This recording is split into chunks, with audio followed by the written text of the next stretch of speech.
السلام علیکم میرے پاکستانیوں، آپ دیکھ رہے ہیں law and state with advocate Atiq ur Rahman Siddiqui. اس وقت میرے ساتھ دو معزز مہمانان گرامی موجود ہیں،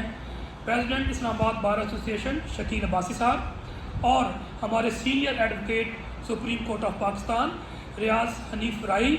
جو کہ جورس فاؤنڈیشن کے چیئرمین بھی ہیں۔ اور آپ کو معلوم ہے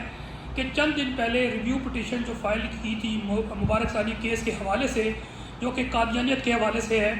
مذہبی آزادی کے حوالے سے ہے، اور جس میں پاکستانی معاشرے میں ایک ہیجانی کیفیت ہے اور بے چینی پائی جاتی ہے، اس حوالے سے ہم لیگل اوپینین بھی لیں گے دونوں سے۔ اور سب سے پہلے میں شکیل عباسی صاحب سے کوشچن یہ کرنا چاہتا ہوں، شکیل بھائی آپ نے یہ ججمنٹ بھی پڑھی ہے، آپ کے خیال میں جو یہ ریویژن پٹیشن فائل ہوئی اور اس کا فیصلہ آیا، اس کے بعد نظر ثانی ہوئی قادیانیت کے حوالے سے، ختم نبوت کے حوالے سے، آپ کیا رائے رکھتے ہیں؟ دیکھیے، بنیادی طور پر تو ہم مسلمان ہونے کے ناطے ہماری سب سے پہلے جو پرائرٹی ہے وہ نبی پاک صلی اللہ علیہ وآلہ وسلم کی ذات مقدسہ ہے، اور ہم پہلے مسلمان ہیں، اس کے بعد ہم ساری یہ پاکستانیت یہ ساری چیزیں ہیں۔ جہاں تک تعلق ہے کہ جو پٹیشن فائل کی گئی ہے اور اس پٹیشن میں ڈیسیژن ہوا ہے، اگر وہ بیل کی حد تک ہوتا ڈیسیژن تو میں یہ سمجھتا ہوں کہ وہ درست تھا،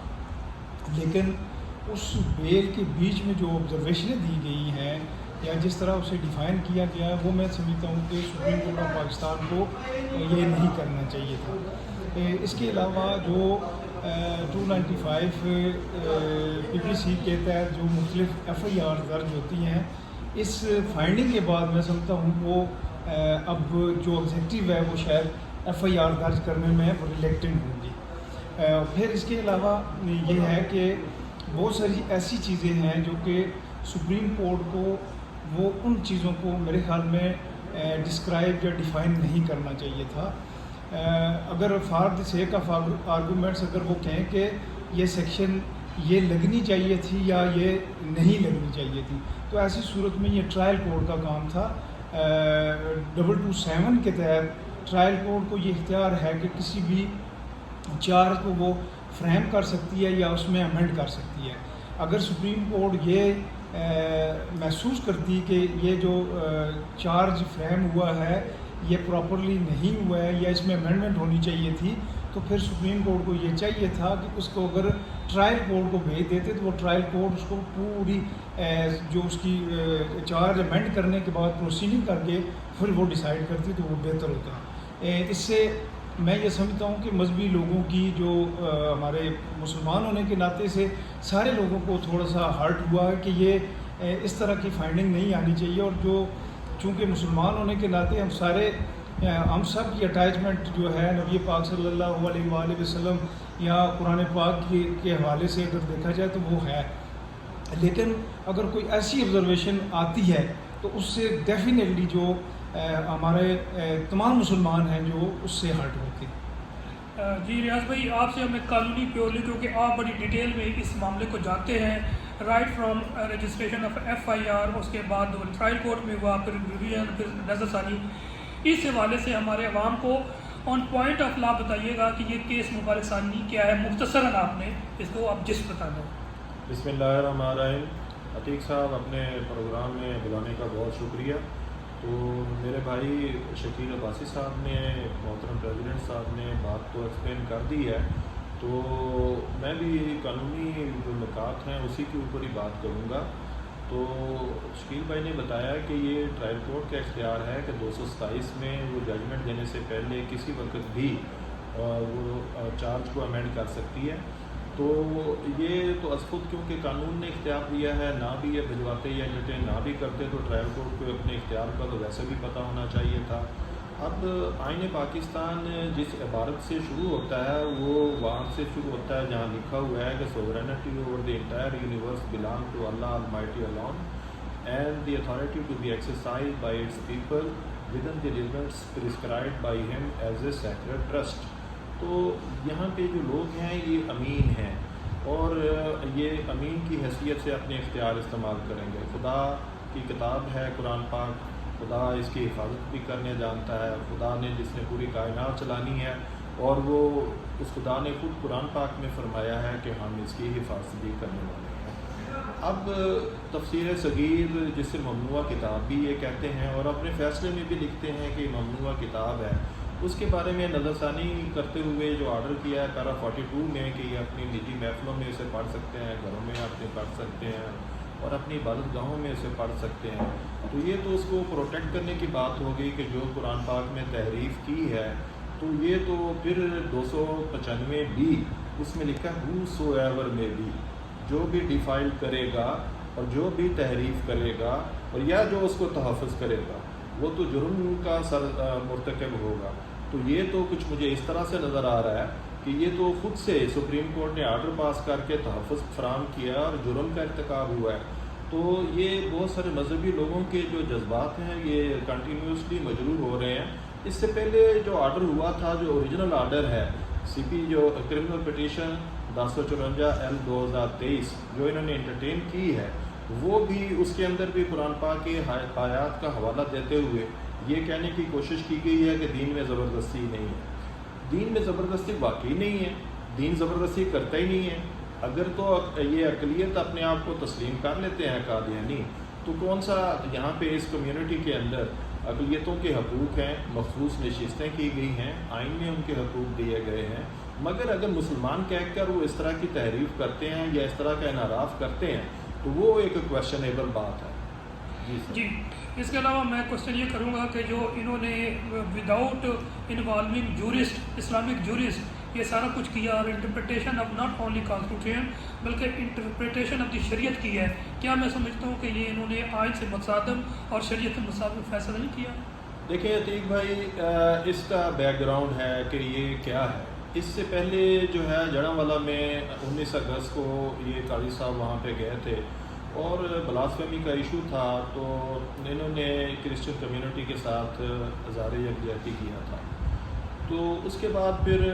یہ حفاظ کے جو 20 نمبر ہیں وہ بھی ختم کیے، اور پھر جو لوگ اپنے نام کے ساتھ حافظ لکھتا ہے، ہمارے ایک دوست ہیں حافظ عرفات صاحب، سی ڈی اے کے کیسز کرتے ہیں، ان کی سرزنش اوپن کورٹ میں کی کہ اپنے نام کے ساتھ یہ کیوں لکھا ہوا ہے حافظ۔ تو بہرحال یہ جو ہے نا، یہ جو جذبات تھے وہ اسی طرح کے ہیں۔ ابھی انہوں نے سوموار سے شریعت اپلیٹ بینچ بنایا ہے، تو اس میں وہ تبلیغ فرمایا کریں گے کہ شاید میں سب سے زیادہ شریعت کو جانتا ہوں اور میں بینچ کو ہیڈ کر رہا ہوں۔ اب وہ اس پوزیشن کو ڈیفیوز کرنے کی کوشش کریں گے، کیونکہ اب 24 تاریخ کو تو یہ ریویو والا فیصلہ آیا ہے، 26 کو انہوں نے وضاحت دے دی۔ وضاحت دینے کی آپ کو کیا ضرورت ہے؟ اور آپ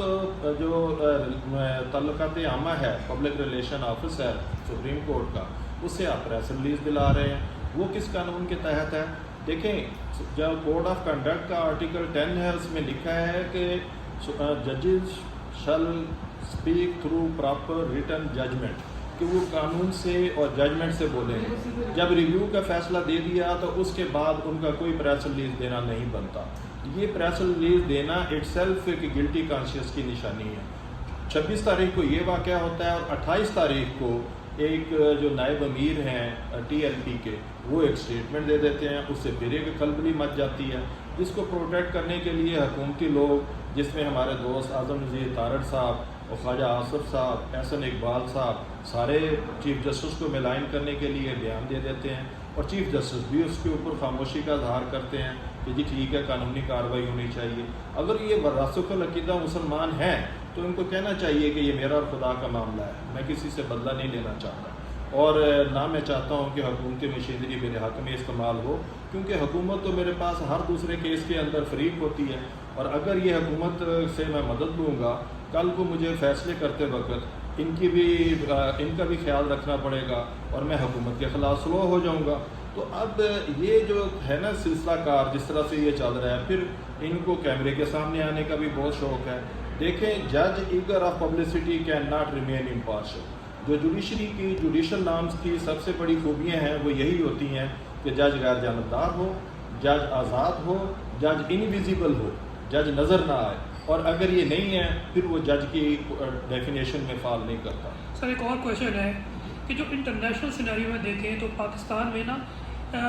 اسلامائزیشن سے ہٹ کے لبرلائزیشن کی طرف ایفرٹس ہو رہی ہیں، اسکول کالجز میں ناچ گانے کی نوٹیفکیشن کروائے جا رہے ہیں، تو اگر اس کانٹیکس میں دیکھا جائے تو کیا یہ ساری چیزیں ایک سازش کا حصہ نظر نہیں آ رہی کہ انتہائی سینسٹیو اسلامک ایشو جس میں سارے 24 کروڑ عوام اس پر متفق ہے کہ یہ غیر مسلم ہے، جب تک یہ غیر مسلم آپ کو اناؤنس نہیں کرتے اور پھر اپنے مذہب کی قانون اور آئین کے مطابق نہیں یہ فالو کرتے تو ان کو اجازت نہیں ہے. تو اس انٹرپریٹیشن سے کہ وہ سازش کی بو نہیں آ رہی جو انٹرنیشنل یہودی لابی یا انٹرنیشنل عوام اسٹیبلشمنٹ پاکستان میں چاہتی ہے کہ کسی طرح جو شریعت اور اسلامائزیشن کی طرف ہم بڑھ رہے تھے اسے روک کے تو ہم لبرلائزیشن کی طرف چلے جائیں. دیکھیں یہ جو 295B اور 298C کو ریڈنڈنٹ کرنے کا مطلب ہی یہ ہے کہ آئندہ اس دفعات کے تحت پرچہ نہ ہو، اور یہ ایک سوچی سمجھی سکیم کا حصہ نظر آ رہا ہے اور یہ کیا گیا ہے کیونکہ ان دفعات کو تو چھیڑنا، جو عباسی صاحب نے کہا ہے کہ یہ تو ٹرائل کورٹ کا کام تھا، انہوں نے انٹرفیئر کیسے کر دیا. تو یہ تو ایک عرصے سے اس بارے میں ایفرٹس چل رہی ہیں. یہ تو ہمیں سروائیو کرنا ہے، اپنے مذہب کو بھی، اپنے عقیدوں کو بھی، اپنے ایمان کو بھی، اور اس کے اوپر میں تو حکومتی خوش آمدی لوگوں سے بھی یہ توقع نہیں کر سکتا تھا کہ وہ اس طرح سے ریئیکٹ کریں گے کہ جی ہم چیف جسٹس کا تحفظ کریں گے. تم کون ہو؟ تم ایسے سپاہی بن کے سامنے آ گئے ہو، چیف جسٹس اپنی کمپلینٹ خود کر لینا تو آپ فٹافٹ ہی آ کے اس کو دفاع کے لیے آگے آ جاتے ہیں اور حکومتی مشینری جو ہے مفادات کے لیے استعمال کرتے ہیں. آپ لا اور آئین کو اپہیلڈ کریں، آپ مفادات کی کہانی کو چلائیں گے تو اس طرح سے ملک کا نقصان ہوتا ہے، لوگوں کا نقصان ہوتا ہے. آخری میں ایک سوال کروں گا اور پھر اجازت چاہوں گا کہ اب کیونکہ فیصلہ ہو گیا، نظر ثانی کا بھی فیصلہ ہو گیا، اب قانون کے مطابق ہمارے پاس کیا آپشن ہے کہ ان دونوں فیصلوں کو ہم ریڈنڈنٹ کر سکیں؟ کیا ایکٹ آف پارلیمنٹ سے یا کس ذریعے سے اس کو ختم کر کے تاکہ جو معاشرے میں بے چینی اور جانی کیفیت پیدا ہوئی ہے مسلمانوں میں اس کو ہم ٹھیک کر کے چیزوں کو اسٹریم لائن کر سکیں؟ دیکھیں سپریم کورٹ کے اندر بہت دفعہ اوریجنل جوریڈکشن آلریڈی ایکسرسائز ہو ہوئی ہے. آپ کو پتہ ہے کہ یہ جو سندھ ہائی کورٹ بار ایسوسی ایشن والا کیس ہے، اس سے پہلے ٹکا اقبال کیس ہوا تھا تو انہوں نے وہ سیٹیسفائڈ کیا 184(3) کی جوریڈکشن ایکسرسائز کر کے. اس سے پہلے انور ظہیر جمالی نے بھی ایک ججمنٹ دی، اس نے بھی 184(3) میں ایک ججمنٹ دی ہوئی ہے، تو وہ ججز کی پینشن سے متعلق ایشو تھا. اسی طرح سے منیر خان صاحب نے بھی سپریم ایپلیٹ کورٹ نے پروسیڈنگ فائنل ہو گئی تھی 184(3) کی جوریڈکشن ایکسرسائز کی تھی. یہ کوئی اتنا مشکل کام نہیں ہے. 184(3) کی جوریڈکشن میں اگر یہ کوئی کورٹ کر دیتی ہے کہ یہ سپریم کورٹ کا اختیار نہیں تھا، ٹرائل کورٹ کا اختیار تھا اور سپریم کورٹ کی انٹرفیئرنس وداؤٹ جوریڈکشن ہے، تو یہ کوئی اتنا بڑا ایشو نہیں ہے کہ جسے 184(3) میں یا اوریجنل جوریڈکشن میں سپریم کورٹ دیکھ نہیں سکتی. مگر یہ دانستہ اگر جوریڈکشن ایکسرسائز نہ کرنا چاہیں تو پھر یہ تو بددیانتی ہے، یہ تو نیتوں کا فطور ہے. ہاں thank you very much Riyadh Haji fry صاحب، thank you very much Shakeel باسی صاحب. آخر میں کنکلوڈ کروں گا جو انہوں نے آخر میں بات کی ہے کہ ابھی بھی آپشن موجود ہے کہ 184(3) سپریم کورٹ آف پاکستان جو ہے وہ انڈر آرٹیکل یہ constitution of Islamic republic of Pakistan exercise کر سکتی ہے، اور اگر نہیں کرتی خدا نخواستہ تو کوئی بھی پاکستانی مسلمان شخص میں سمجھتا ہوں اس کو ازیل کر سکتے ہیں اور اس کو ٹیک اپ کر کے معاملات کو ٹھیک کیا جا سکتا ہے. نیکسٹ ویل آف تک کے لیے اجازت دیجیے. پاکستان زندہ باد، عوام زندہ باد.